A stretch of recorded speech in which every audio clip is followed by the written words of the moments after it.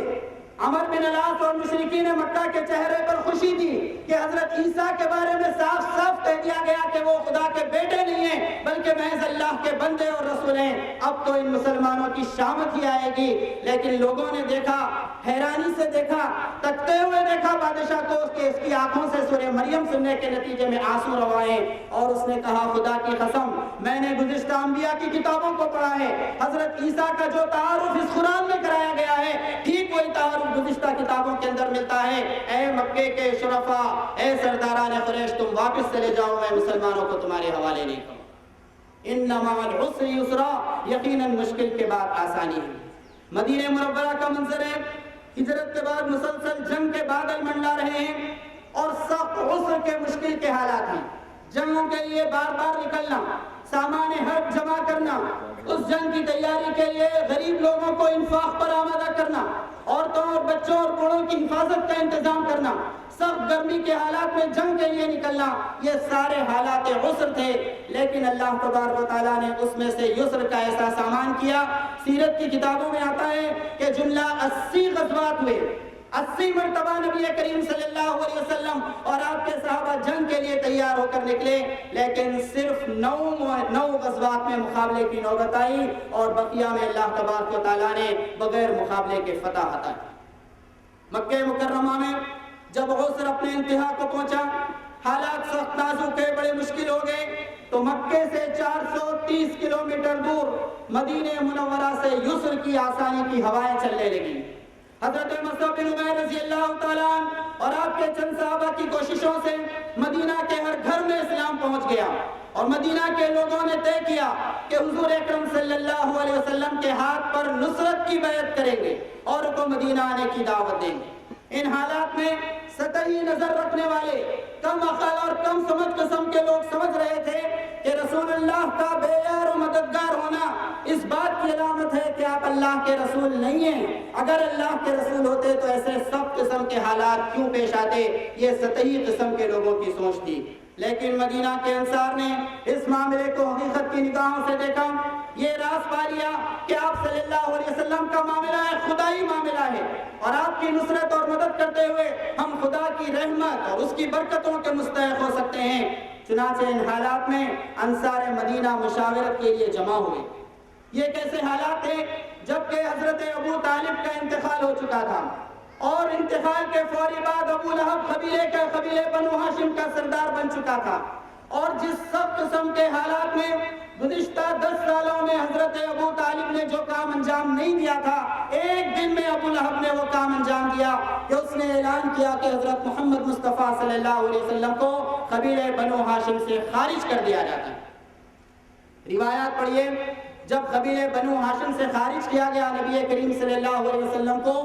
تو اللہ کے رسول صلی اللہ علیہ وسلم جملہ 17 قبائل تک اپروچ کرتے ہیں،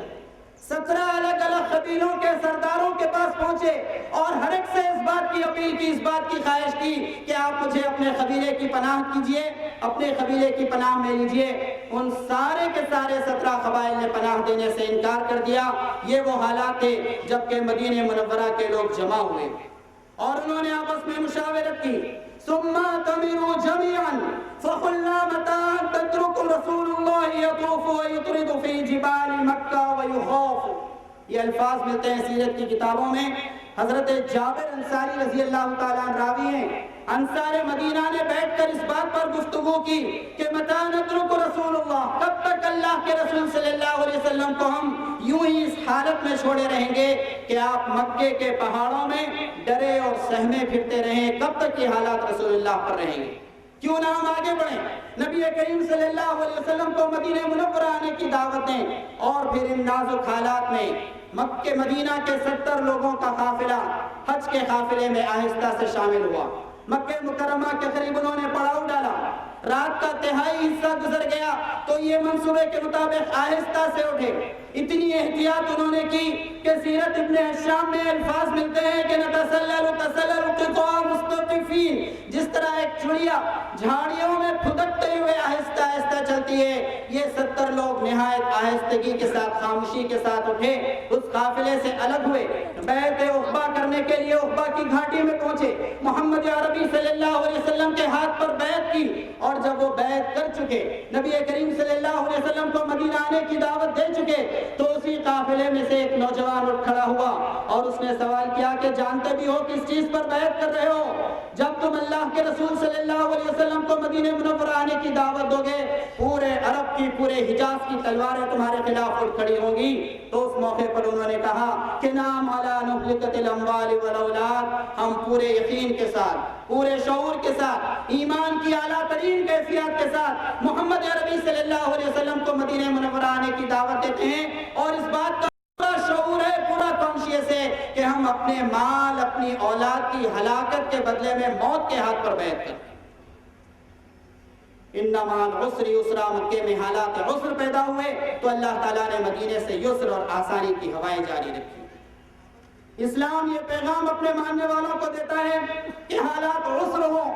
مشکل کے حالات ہوں یا پھر آسانی کے حالات، یہ اسلامی جد و جہد ہر حال میں جاری رہے گی۔ یہ دیکھیے حضرت ربیع بن عامر رضی اللہ تعالیٰ عنہ ایران کے سپہ سالار رستم کے دربار میں پہنچے ہیں۔ رستم نے پوچھا ربیع بن عامر سے کہ کب تک یہ جد و جہد کرتے رہو گے؟ کب تک جنگوں کی مصیبت کو جھیلتے رہو گے؟ کب تک آزمائش کی بھٹیوں میں تپتے رہو گے؟ کب تک تمہارا یہ حشر رہے گا؟ تو حضرت ربیع بن عامر رضی اللہ تعالیٰ نے فرمایا اس وقت تک ہماری اسٹرگل جاری رہے گی جب تک ہم موعود اللہ کو نہ پہنچ جائیں، اللہ کے وعدے کو نہ پہنچ جائیں۔ رستم نے سوال کیا کہ یہ اللہ کا وعدہ کیا چیز ہے؟ حضرت ربیع بن عامر رضی اللہ تعالیٰ نے فرمایا کہ الجنت لمن مات علی قتال والظفر لمن بقا۔ علامہ ابن کثیر علیہ الرحمٰن البدایہ والنہایہ میں یہ الفاظ نقل کیے ہیں۔ حضرت ربیع بن عامر رضی اللہ تعالیٰ نے اس موقع پر کہا کہ موعود اللہ یا اللہ کا وعدہ یہ ہے کہ جنت اس کے لیے جو اس راہ میں شہید ہو جائے اور فتح اس کے لیے جو زندہ باقی ہے۔ اس وقت تک ہماری جد و جہد جاری رہے گی۔ اس کا اینڈ پوائنٹ، اس کا اختتامی نقطہ کہاں ہے؟ الجنت لمن مات، جو مر جائے شہید ہو جائے اس کے لیے جنت، والظفر لمن بقا، اور جو بچ جائے اس کے لیے فتح اور نصرت۔ اس وقت تک ہماری جد و جہد جاری رہے گی۔ اسلام کی تاریخ میں متعدد مرتبہ اسلام اور اہل اسلام کو نقصانات کا سامنا کرنا پڑا۔ 3 ہجری کی تاریخ اٹھا کر دیکھیے، جنگ احد کے موقع پر نبی کریم صلی اللہ علیہ وسلم کی ایک ہدایت کی خلاف ورزی پر زبردست قسم کا نقصان اٹھانا پڑا۔ حضرت مصعب بن عمیر اور حضرت حمزہ بن عبد المطلب رضی اللہ تعالیٰ عنہ سمیت جملہ 70 صحابہ اس جنگ میں شہید ہوئے۔ 8 ہجری میں غزوہ حنین کے موقع پر جس کا ذکر قرآن مجید نے کیا، آپ دیکھتے ہیں کہ جاسوسی کا نظام مکمل نہ ہونے کی وجہ سے اور اپنی کثرت تعداد پر ظلم کی وجہ سے مسلمانوں کو اس قدر نقصان اور ہزیمت اٹھانا پڑا کہ 12,000 فوجیوں میں سے 11,000 میدان چھوڑ کر فرار ہوئے۔ ذیقعد 8 ہجری میں طائف کا محاصرہ 3 ہفتوں تک رکھنے کے بعد اسے بڑا زبردست نقصان اٹھا کر واپس لینا پڑا۔ 8 ہجری میں جمادی الاول کے موقع پر جنگ موتا ہوئی، جس میں 3000 مسلمان 1 لاکھ فوجیوں سے برسر پیکار ہوئے۔ مسلمانوں کے کمانڈر حضرت خالد بن ولید رضی اللہ تعالیٰ نے 700 صحابہ کی جانوں کا نذرانہ پیش کرنے کے باوجود جب اس جنگ کا کوئی فیصلہ نکلتا ہوا نہ دیکھا تو بقیہ لوگوں کو احتیاط اور حفاظت کے ساتھ واپس مدینہ منورہ لانے میں عافیت سمجھی۔ یہ سخت حالات نبی کریم صلی اللہ علیہ وسلم کی مبارک زندگی میں ہی، آپ کے مبارک دور میں ہی پیش آئے۔ تاہم قرآن کے وعدے کے مطابق مسلمانوں کو اس بات کا یقین تھا کہ وقتی نقصانات ہیں، یہ وقتی قسم کی ہزیمتیں ہیں جو تاریخ میں بھی پیش آئی ہیں، آئندہ بھی پیش آئیں گی۔ اور مسلمانوں میں ذہنی فضا بن گئی تھی کہ ہم میں سے کچھ لوگوں کا کام آ جانا، مسلمانوں میں سے کچھ لوگوں کا شہید ہو جانا کوئی نقصان کی بات نہیں ہے، کیونکہ مرنے والا تو مر کر جنت میں پہنچ جاتا ہے، اور اس کی قربانی، اس کی شہادت زندہ رہنے والوں کے لیے نصرت الہی کا وہ استحقاق پیدا کرتی ہے جو ایک نئی فتح کا دروازہ کھول دیتی ہے۔ یہ سیرت بتاتی ہے، اور یہ سیرت کا پیغام۔ جب حالات عسر پیدا ہوتے ہیں، مشکل قسم کے حالات پیدا ہوتے ہیں، اہل ایمان کے اطراف دائرے کو تنگ کر دیا جاتا ہے، حلقے کو گھیر لیا جاتا ہے، تو اللہ تبارک و تعالیٰ نے کچھ زبردست قسم کے مناظر دکھائے۔ چنانچہ فرمایا گیا کہ ان مشکل حالات میں مومنین کا رویہ کیا ہوتا ہے، اور کمزور ایمان والے لوگ اور منافقین کا رویہ کیا ہوتا ہے۔ فرمایا گیا کہ وَلَمَّا رَأَى الْمُؤْمِنُونَ الْأَحْزَابَ قَالُوا هَذَا مَا وَعَدَنَا اللَّهُ وَرَسُولُهُ وَصَدَقَ اللَّهُ وَرَسُولُهُ۔ جب مسلمانوں نے دیکھا کہ ہر طرف سے فوجیں ان پر گھر کر آ گئی ہیں اور ایک بہت بڑی تعداد، ایک بڑا لشکر ان کے خلاف تیار کر رکھا ہے اور وہ حملہ آور ہونے کے لیے ہے، قرآن مجید اس بات کی گواہی دیتا ہے هَذَا مَا وَعَدَنَا اللَّهُ وَرَسُولُهُ وَصَدَقَ اللَّهُ وَرَسُولُهُ۔ اس بڑی فوج کو دیکھ کر ان کے دلوں میں خوف کی کوئی کیفیت نہیں پیدا ہوئی، وہ پکار اٹھے کہ یہ تو اللہ اور اس کے رسول کا وعدہ ہے، وَصَدَقَ اللَّهُ وَرَسُولُهُ، اللہ اور اس کے رسول نے سچا وعدہ کیا ہے۔ اس چیز میں اضافہ ہوا وَمَا زَادَهُمْ إِلَّا إِيمَانًا وَتَسْلِيمًا، ایمان اور تسلیم کی کیفیت کے اندر اضافہ۔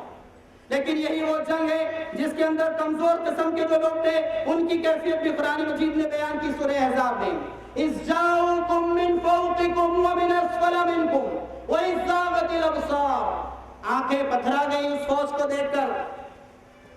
وَبَلَغَتِ الْقُلُوبُ الْحَنَاجِرَ، کلیجے منہ کو آنے لگے، وَتَظُنُّونَ بِاللَّهِ الظُّنُونَ، اللہ تبارک و تعالیٰ کے بارے میں سخت قسم کا گمان کرنے لگے۔ اور بعض لوگوں نے تو یہ کیفیت ہوئی، ان کی یہ کیفیت بیان کی حدیث کی کتابوں کے اندر، کان محمد یعدنا انات الکنوز کسرا و قیصر، کہ محمد صلی اللہ علیہ وسلم تو ہم سے اس بات کا وعدہ کرتے ہیں کہ ہم قیصر و کسرا کے، روم اور ایران کے خزانے پر قبضہ کریں گے، واحدنا لا یأمن ان یصحب الی الغائب، لیکن ہماری اس وقت کیفیت یہ ہے کہ اپنی ضروریات کو جانے تک کی فرصت نہیں ہے، اتنا سخت قسم کا حملہ ہوا۔ یہ کمزور قسم کے ایمان لانے والوں کا معاملہ ہے۔ اور ٹھیک یہی کیفیت غزوہ بدر کے موقع پر ہے، جس کا ذکر اللہ تبارک و تعالیٰ نے سورہ انفال میں فرمایا کہ کأنما یساقون الی الموت وهم ينظرون، کمزور قسم کے لوگوں کی یہ کیفیت ہوئی غزوہ بدر کے موقع پر کہ جب جنگ کے لیے جا رہے تھے تو احسار ہو رہا تھا، یساقون الی الموت، موت کے منہ میں اپنے آپ کو دے رہے، موت کے منہ میں اپنے آپ کو دے رہے۔ لیکن اس وقت حضرت مقداد رضی اللہ تعالیٰ عنہ کی تقریر دیکھیے، حضرت سعد بن معاذ رضی اللہ تعالیٰ عنہ کی تقریر دیکھیے، حضرت ابوبکر اور حضرت عمر رضی اللہ تعالیٰ عنہ کے جذبات دیکھیے۔ انہوں نے یہ باتیں کہی تھی کہ یا رسول اللہ صلی اللہ علیہ وسلم، اگر آپ اس بات کا حکم کریں کہ سمندر میں اپنے گھوڑوں کو ڈال دو تو ہم اس سے بھی پیچھے نہیں ہٹیں گے، اور جب تک جسم میں حرکت اور جان باقی ہے اور آنکھوں کی پتلیاں حرکت کر رہی ہیں اس وقت تک آپ کا ساتھ دیں گے۔ یہ حالات عسر تھے جس میں مسلمانوں نے زبردست قسم کی استقامت کا ثبوت دیا، اور ایسے وقت منافق اور کمزور ایمان لانے والے لوگوں نے کمزوری کا ثبوت دیا۔ اللہ تبارک و تعالیٰ ان دونوں گروہوں کو مخاطب کر کے کہتے ہیں سَيَجْعَلُ اللَّهُ بَعْدَ عُسْرٍ يُسْرًا، کہ القریب اللہ تبارک و تعالیٰ مشکل حالات کو ختم کرے گا اور آسان حالات پیدا کرے گا۔ جب ان مشکل حالات میں استقامت کا ثبوت دیتے ہیں، ایمان کی حلاوت کا ثبوت دیتے ہیں، تو سورہ حجرات میں اللہ تبارک و تعالیٰ نے اسی دنیا کے بارے میں وعدہ کیا کہ وَلَٰكِنَّ اللَّهَ حَبَّبَ إِلَيْكُمُ الْإِيمَانَ، اللہ تعالیٰ ایمان کو تمہارے دلوں میں مزین کر دے گا،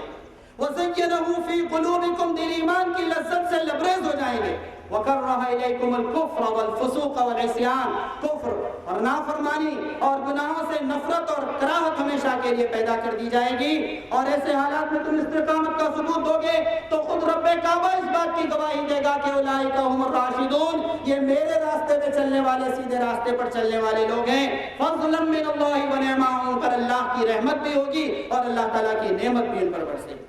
سامعین محترم، حالات عسر کو، مشکل حالات کو یسر میں تبدیل کرنے کے جو تقاضے ہیں، امت مسلمہ کو ان تقاضوں کو پورا کرنا ہوگا۔ اگر اہل اسلام کے پاس روایتی علم ہو، ٹریڈیشنل نالج ہو، اور اہل باطل کے پاس سائنس علم،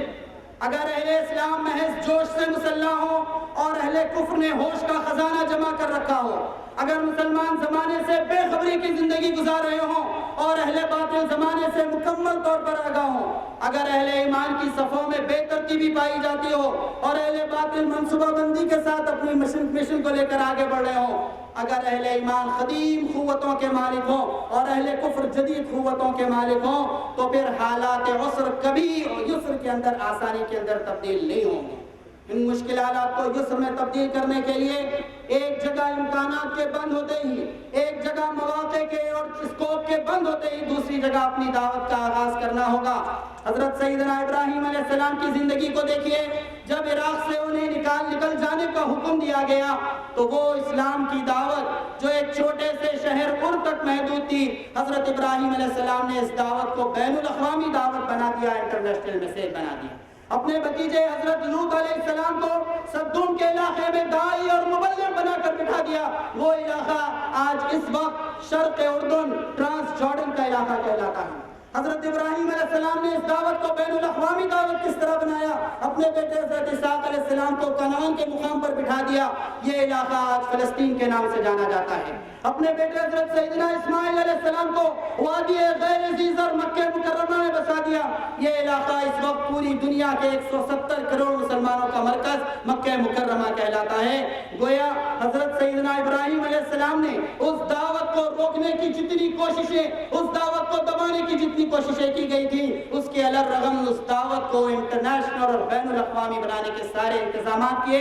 اور نہ صرف یہ انتظامات کیے، اس کے بعد یوں دعا کی، ربنا وبعث فیہم رسولا منہم یتلو علیہم آیاتک ویعلمہم الکتاب والحکمۃ ویزکیہم، کہ اے میرے رب، میری یہ دعوت تو یہ صدوم کے علاقے تک، کنعان کے علاقے تک، مکہ مکرمہ اور عراق تک محدود رہی، اس سے آگے نہیں بڑھ سکی، لیکن میری امت کے اندر ایک ایسے رسول کو مبعوث فرما جو قیامت تک آنے والے 200 ممالک کے اندر اسلام کی دعوت کو پھیلانے کا کام انجام۔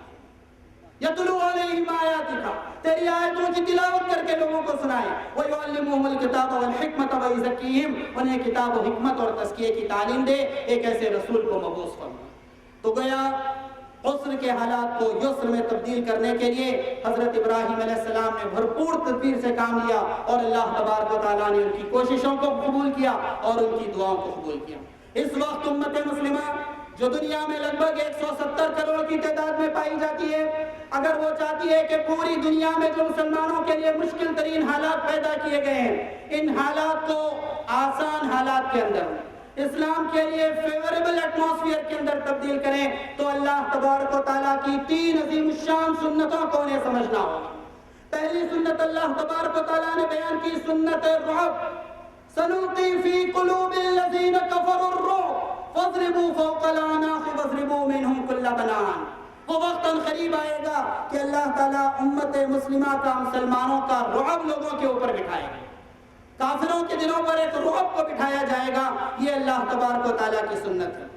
آپ دیکھتے ہیں جنگ احزاب کے موقع پر مسلمانوں کے پاس سامان جنگ نہیں تھا، تو 6 کلومیٹر کی ایک سرنگ انہوں نے بنائی اور اسے حفاظتی حصار سمجھ کر بس اپنے کمزور قسم کے ہتھیاروں کے ساتھ بیٹھے رہے، اور دشمن 10,000 کی مسلح فوج کے ساتھ آیا، جس میں 4,000 اونٹ اور 300 گھوڑے تھے۔ 15 دن تک انہوں نے محاصرہ کیا، لیکن ایک معمولی سی آندھی چلی، اس سے گھبرا کر 10,000 کی فوج بھاگ کھڑی ہوئی، حالانکہ مسلمانوں کے پاس ان سے مقابلہ کرنے کے لیے وہ پروپورشنل ریشیو نہیں تھا جو ہونا چاہیے۔ ایک رعب بٹھایا اللہ تبارک و تعالیٰ نے، سنلقی فی قلوب الذین کفروا الرعب۔ اور بہت دور مت جائیے، گزشتہ چند سالوں میں آپ نے دیکھا، جو بزرگ یہاں بیٹھے ہیں وہ اچھی طرح واقف ہیں کہ افغانستان میں روس جیسی عظیم الشان طاقت نے جب حملہ کیا تھا اور کچھ دنوں تک اس مقام پر قبضہ کرنے کی کوشش کی تھی، بغیر کسی اسباب و علل کے، بغیر کسی لاجیکل ریزننگ کے افغانستان کو چھوڑ کر واپس جانے کا فیصلہ لینا پڑا۔ قرآن مجید اس سنت کے بارے میں کہتا ہے سنلقی فی قلوب الذین کفروا الرعب۔ جس بہادری کا انحصار صرف مادی سہارے پر ہو، میٹیریل ریسورسز پر ہو، وہ اس وقت بزدلی میں تبدیل ہو جاتی ہے جب وہ سہارے ان سے چھین لیے جائیں، لیکن جس کا اعتماد خدائے لم یزل پر ہو، خدائے لم یزل پر، خدائے قادر پر ہو، وہ ہر حال میں شجاعت اور عظیمت کی چٹان بنا رہتا ہے، چاہے کیسے بھی حالات ہوں۔ سنلقی فی قلوب الذین کفروا الرعب۔ اس پہلی سنت کو اللہ تبارک و تعالیٰ کی سمجھنا ہوگا، سنت رعب نام دیا قرآن مجید نے سے۔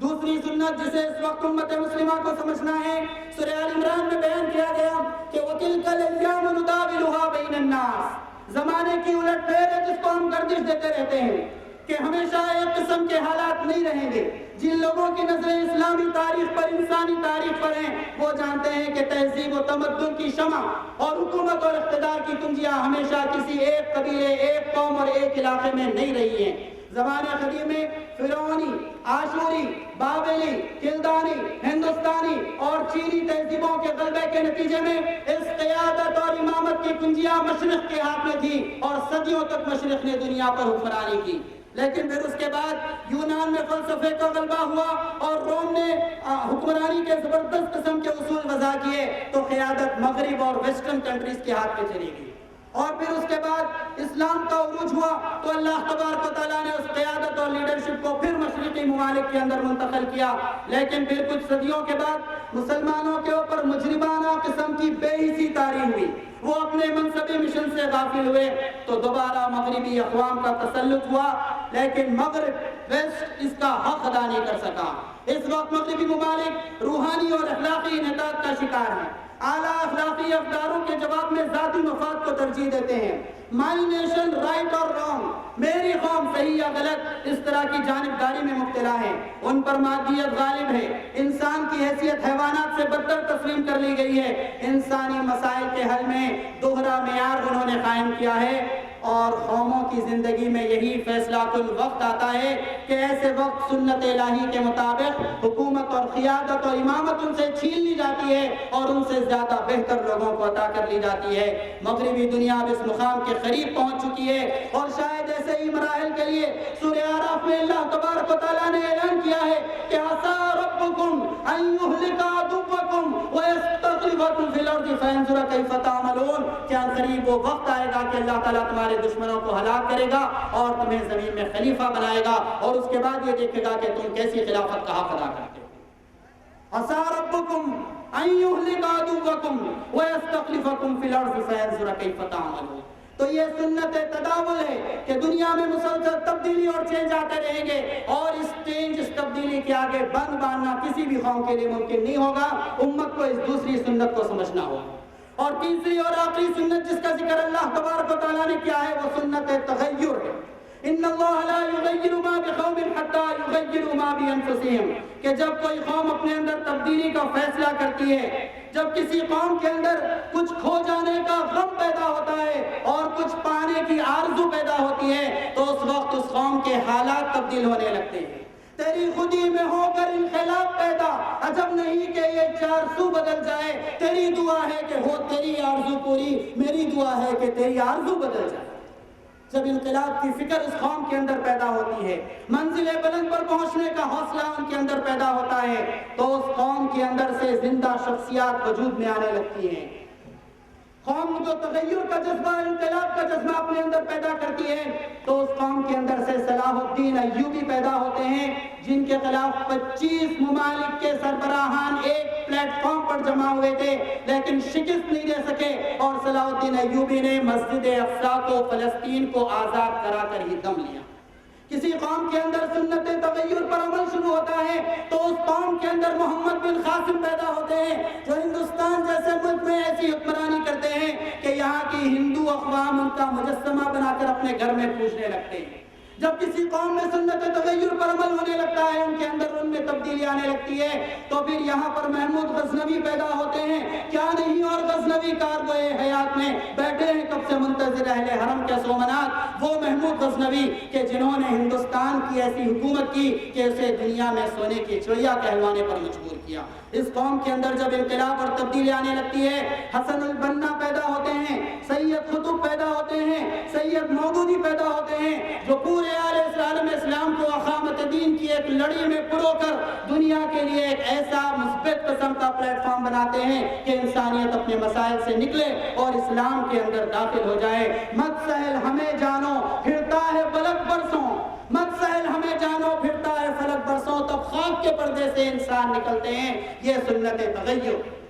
یہ تبدیلی والی سنت ہے کہ جب قوم کے افراد اپنے اندر تبدیلی کا فیصلہ کریں تب عسر کے حالات، مشکل کے حالات تبدیل ہوں گے۔ ایک ہے سنت رعب،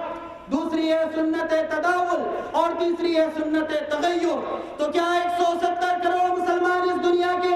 اس بات کا فیصلہ کرنے کے لیے تیار ہیں کہ اللہ تعالیٰ نے جن 3 سنتوں کا وعدہ کیا ہے اس کا مصداق بنائے اپنی زندگیوں کو؟ اگر وہ اس بات کا فیصلہ کرتے ہیں تو پھر اس بات کا یقین رکھیے کہ وہ حالات جو اس وقت دنیا میں سخت قسم کے سمجھے جاتے ہیں، تحریکات اسلامی کے لیے سخت قسم کے حالات ہیں، وہ حالات جلد ہی عسر کے حالات یسر میں، آسانی میں تبدیل ہوں گے۔ یہ صحیح ہے کہ اس وقت پوری دنیا میں تحریکات اسلامی سخت مسائل سے گزر رہی ہے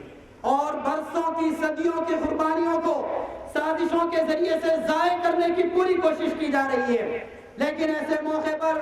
مرد مومن کا نعرہ کیا ہوتا ہے؟ طوفاں کر رہا تھا میرے عزم کا طواف، طوفاں کر رہا تھا میرے عزم کا طواف۔ دنیا سمجھ رہی تھی کہ کشتی بھور میں ہے، دنیا اس وقت امت مسلمہ کے عزم کا طواف کر رہی ہے، اس کا امتحان کر رہی ہے، اور ان سخت آزمائشوں کے باوجود جو مزاحمت، جو ایمانی کیفیات، جو اللہ تعالیٰ کی راہ میں مر مٹنے کے جذبات پوری دنیا میں پائے جاتے ہیں، وہ سوائے اہل اسلام کے کسی اور قوم کے مقدر میں نہیں آ سکتے۔ یہ صحیح ہے کہ عظیم تر قربانیوں کے بعد نہایت ہی جمہوری، نہایت ہی ڈیموکریٹک اور پرامن انداز سے منتخب ہونے والی باصلاحیت مصری حکومت کو سازشوں کے ذریعے سے بے دخل کر دیا گیا، اور اس وقت عالم اسلام کے سب سے بڑے قائد محمد مرسی کو جیل میں ڈالا گیا۔ لیکن اس عسر کے مشکل کے حالات میں قرآن مجید رہنمائی کرتا ہے کہ یہ حالات ایسے ہی اچانک نہیں پیش آئے، یہ خدائی مشیت اور منصوبے کے تحت پیش آئے۔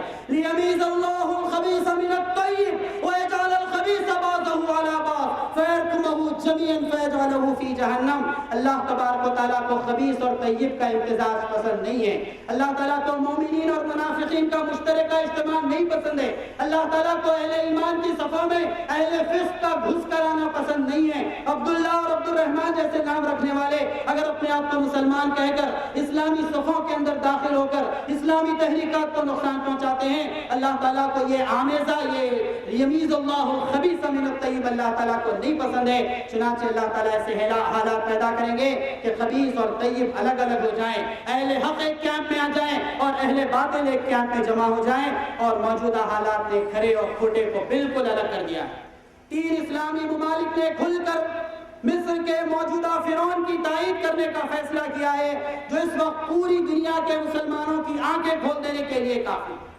تھے۔ ہوں گے کبھی خادم الحرمین الشریفین، کسی زمانے کی بات ہوگی، ماضی کی بات ہوگی جب یہ خادم الحرمین الشریفین ہیں، لیکن مورخ، تاریخ لکھنے والا قلم آج یہ لکھ رہا ہے کہ یہ خادم الحرمین الشریفین نہیں ہے، بلکہ یہ خادم الامریکہ اور اسرائیل ہے۔ اللہ کے مہمانوں کو زمزم کے پانی سے سیراب کرنے والوں، کیوں امریکہ اور اسرائیل کے پیالوں کو مصر کے غریب مسلمانوں کے خون سے بھر رہے ہو؟ مینا اور عرفات کے میدان میں ایئر کنڈیشن خیمے لگوانے والوں، قاہرہ کی گلیوں میں آگ اور خون کی ہولی کھیلنے والوں کا کیوں ساتھ دے رہے ہیں؟ کیا اس بات کو بھول گئے؟ تمہارے آبا و اجداد میں ایک سعودی حکمراں ایسا گزرا ہے شاہ سعود کے نام سے، جب اسے اس بات کی اطلاع ملی کہ وقت کے فرعون جمال عبد الناصر نے ایک بہت بڑے عالم دین اخوان کے رہنما علامہ عبد القادر عودہ اور ان کے 5 ساتھیوں کو پھانسی دینے کا فیصلہ کیا ہے، شاہ سعود پوری رات نہیں سو سکے، ایک چارٹرڈ فلائٹ کا انہوں نے انتظام کیا، شہزادہ فہد کو اس فلائٹ کے ذریعے سے روانہ کیا اس پیغام کے ساتھ کہ جمال عبد الناصر تم علماء کی قدر نہیں کرتے، تم اقامت دین کے علم برداروں کی قدر نہیں کرتے، تو ان کا احترام کرنے کے لیے سعودی کی سرزمین وسیع ہے، عبد القادر عودا اور ان کے پورے ساتھیوں کو ان کے خاندانوں کے ساتھ اس جہاز میں روانہ کر دو۔ ریاض ایئرپورٹ سے جب یہ چارٹرڈ فلائٹ شہزادہ فہد کو لے کر نکلی، وقت کے ظالم جمال عبد الناصر نے کہا کہ ریاض سے قاہرہ تک 2 گھنٹے کا فاصلہ، کیا 6 لوگوں کو پھانسی پر چڑھانے کے لیے وقت کافی نہیں ہے؟ اور جب فلائٹ آئی، شاہ فہد کا طیارہ اترا قاہرہ کے ایئرپورٹ پر، اور جب پہنچے منزل مقصود پر، اخوان المسلمون کے 6 لوگ جس میں شیخ علامہ عبد القادر عودا شہید رحمت اللہ علیہ اور دیگر 5 ساتھی تھے، پھانسی کے پھندوں پر ان کی مسکراتی ہوئی لاشیں شاہ فہد کا انتظار کر رہی۔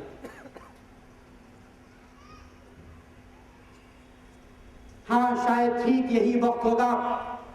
جبکہ جنت کے داروغہ،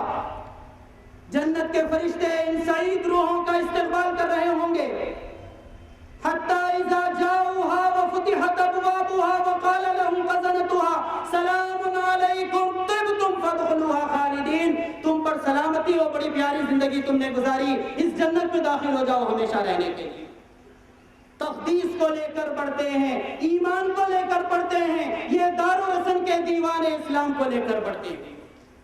اللہ تبارک و تعالیٰ نے سب قسم کے حالات میں وعدہ کیا ہے کہ سَيَجْعَلُ اللَّهُ بَعْدَ عُسْرٍ يُسْرًا، اللہ تعالیٰ مشکل حالات کو عنقریب آسان حالات میں تبدیل کرے گا۔ ان نازک حالات میں سید قطب پیغام دیتے ہیں، اخی اننی ما سمیت الکفاح، اے میرے دوست میں مارے کے حق سے ہرگز نہیں اکتایا، وَلَا مَا أُلْقِيتُ عَنِ السَّلَاحِ، میں نے ہرگز ہتھیار نہیں ڈالے، وَإِنِّي تَوْقِنِي جُيُوشُ السَّلَامِ، اگر اندھیرے اور تاریکی کے لشکر چاروں طرف سے مجھے گھیر لیں، فَإِنِّي عَلَىٰ ثِقَةٌ بِالصَّبَاحِ، اس گھٹا ٹوپ اندھیرے کے چھا جانے کے باوجود مجھے اس بات کا یقین ہوگا کہ ایک صبح ہے جو طلوع ہونے والی ہے۔ آزمائش جس قدر سخت ہو، کامیابی کا راستہ اتنا ہی قریب ہوتا جاتا ہے، کیونکہ رات کی تاریکی جب بڑھتی جاتی ہے تو طلوع فجر کے آثار رونما ہونے لگتے ہیں۔ وہ سحر جس سے لرزتا ہے شبستان وجود، ہوتی ہے بندے مومن کی اذان سے پیدا۔ ان حالات عسر سے، استقامت سے اگر نکلی امت اور پوری ثابت قدمی سے ان حالات سے باہر آنے کی کوشش کرے تو اللہ تبارک و تعالیٰ نے اسی صورت میں سورہ انشراح میں وعدہ کیا ہے کہ وَرَفَعْنَا لَكَ ذِكْرَكَ، ہم تمہارے ذکر کو بلند کریں گے، ہم تمہاری آواز کو بلند کریں گے، ہم تمہارے کلمے کو، تمہارے پیغام کو بلند کریں گے۔ اور آج آپ دیکھتے ہیں کہ اس وقت دنیا کی لگ بھگ 2.5 ملین مسجدوں سے دن میں 5 مرتبہ اشہدو ان محمد رسول اللہ کی صدا بلند ہوتی ہے۔ آج لندن سے لے کر لاس اینجلس تک قدم قدم پر مسلمانوں کی بستیاں بسی ہیں جو کسی نہ کسی طرح اسلام کے نمائندے بنے ہوئے ہیں۔ آج امت کے نوجوانوں میں، امت کی عورتوں میں، امت کی خواتین میں بیداری کی زبردست لہر پیدا ہوئی ہے۔ ہاں ماضی میں بھی ہوا تھا، اسلامی تاریخ بھی اس بات کی گواہی دیتی ہے کہ جب اسلام کا سورج طلوع ہوا مکہ مکرمہ سے، اور جب اس کی تعداد بڑھنے لگی اس کے ماننے والوں کی، اور جب یہ نور اور روشنی پھیلنے لگی، ابھی مورخ کا قلم دریائے دجلہ اور دریائے فرات کے کنارے مسلمانوں کے قدموں کو گن رہا تھا، تھوڑی ہی مدت نہیں گزری تھی کہ دریائے گنگا اور دریائے جمنا کے کنارے سینکڑوں ہاتھ تھے جو خدائے بزرگ و برتر کے آگے سر بسجود ہونے کے لیے وضو کر رہے تھے۔ ابھی خانہ کعبہ کو 360 بتوں سے پاک کر کے بلال حبشی رضی اللہ تعالیٰ عنہ کو اذان دینے کا حکم دیا گیا تھا، اور کچھ ہی مدت نہ گزری تھی کہ دیوار چین سے اشہدو ان محمد رسول اللہ کی صدا بلند ہوئی۔ ابھی صحرائے عرب میں توحید کی کرنیں پھوٹ رہی تھی، کچھ ہی دن نہ گزرے تھے کہ افریقہ کے جنگلوں میں اسلام کی وحدانیت اور اسلام کی بڑائی، اس کی بزرگی اور اسلام کی حقانیت کی روشنی پھیلنے لگی۔ کھولا زمین دیکھ، فلک دیکھ، فضا دیکھ، مشرق سے ابھرتے ہوئے سورج کو ذرا دیکھ، ہاں یہ اسلام کا سورج ہے، یہ اسلام کی کرنیں ہیں، یہ دلوں پر دستک دے رہی ہیں، باطل کے ایوانوں کو لرزا رہی ہیں، خود ساختہ اور مذاہب کے ایوانوں میں انہوں نے کھلبلی مچا دی ہے۔ اسی سے اس بات کی توقع ہے ان اسلام کی کرنوں سے کہ وہ ایک ایسی قوم کو، ایک ایسی امت کو، ایسے افراد کو، ایسے گروہ کو تیار کرے گی جو 700 کروڑ انسانوں کے درمیان حق کے علمبردار ہوں گے، صداقتی کے علمبردار ہوں گے، سلامتی کے علمبردار ہوں گے، دنیا کو راہ صراط کی طرف، صراط مستقیم کی طرف لائیں گے۔ سید مودودی علیہ الرحمہ داعی انقلاب صاحب تفہیم القرآن نے فرمایا تھا کہ مسلمانوں پر ایک وقت وہ بھی آئے گا جب احساس ہوگا کہ عصائے موسیٰ بغل میں تھا اور لاٹھیوں اور رسیوں کو دیکھ کر کانپ رہے تھے۔ آئیے میرے رب کے پیغام کو دلوں میں سجائیے، اِنَّا لَنَنصُرُ رُسُلَنَا وَالَّذِينَ آمَنُوا فِي الْحَيَاةِ الدُّنْيَا وَيَوْمَ يَقُومُ الْأَشْهَادُ، کہ ہم مدد کرتے ہیں اپنے رسولوں کی، ہم مدد کرتے ہیں اہل ایمان کی، اور اس دنیا میں بھی، اور یقوم الاشہاد، قیامت کے دن بھی ہم ان کے مددگار ہوں گے۔ بے خبر تو جوہر آئین ایام ہے، تو زمانے میں خدا کا آخری پیغام ہے۔ قوت عشق سے ہر پست کو بالا کر دے، دہر میں اسم محمد سے اجالا کر دے۔ رب اغفر وارحم وانت خیر الراحمین، والحمد للہ رب العالمین۔